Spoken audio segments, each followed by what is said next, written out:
The rubber of the conveyor belt feels cool against my bare skin. I can sense the solid steel rollers underneath it.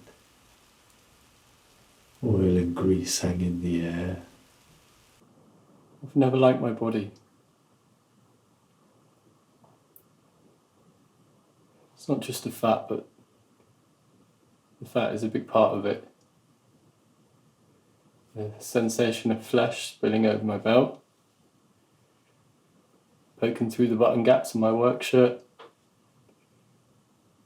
doubling over and pressing together every time I crane my neck. But it's not just that. The factory floor is silent, but for the drone of the primary process chute idling. It's the sweat that warms and moistens the crotch of my jeans and crunches up the armpits of my t-shirt. In the darkness is the red blink of the burglar alarm. It's the spiky stubble I feel poking through the softness of my neck and face. It's the fuzzy hair that warms and dries and cracks my scalp. Chunks of dead white flesh are drifting across my shoulders. In the distance, a lonely truck rumbles down the gravel driveway. It's the gnarled toenails I feel catching at the leather at the end of my shoes, storing up gobs of black white sock fluff against my pale white toes. The body I see in the mirror, it's not the me that's me. It's just a clumsy assemblage of parts. The safety mesh is cut loose, and laying along the aisle with a pair of bolt cutters.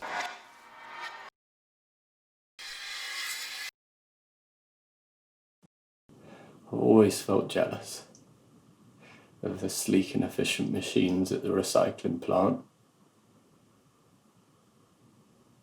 I'd stand transfixed on morning shifts, watching them crush and pulverise and tear us under the mounds of plastic, tin and aluminium with those sharp metal teeth.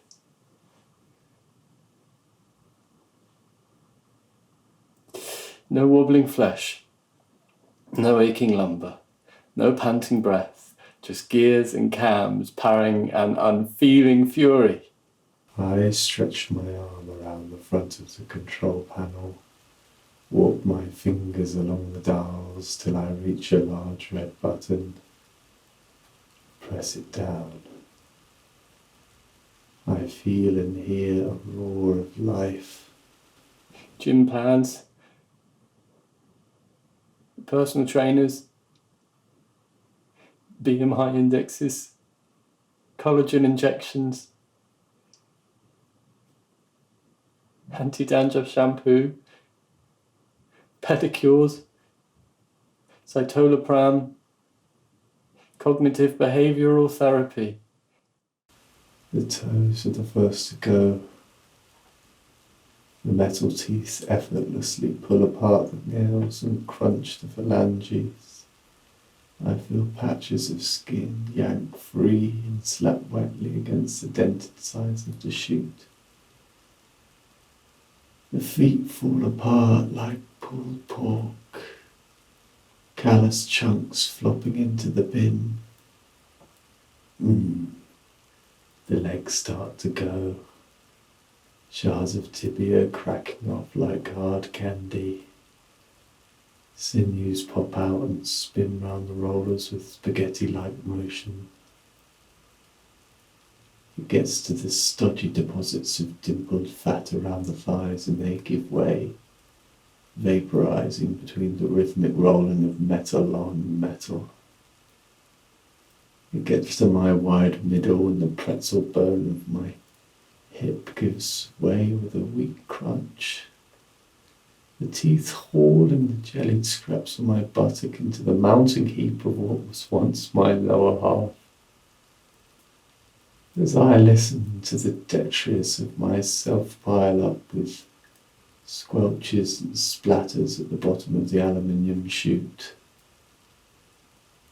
and as the teeth finally get to my bloated belly and start pureeing my intestines into so much tripe,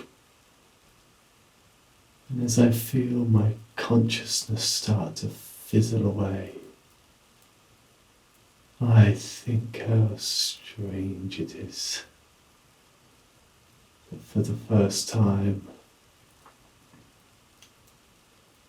I feel complete control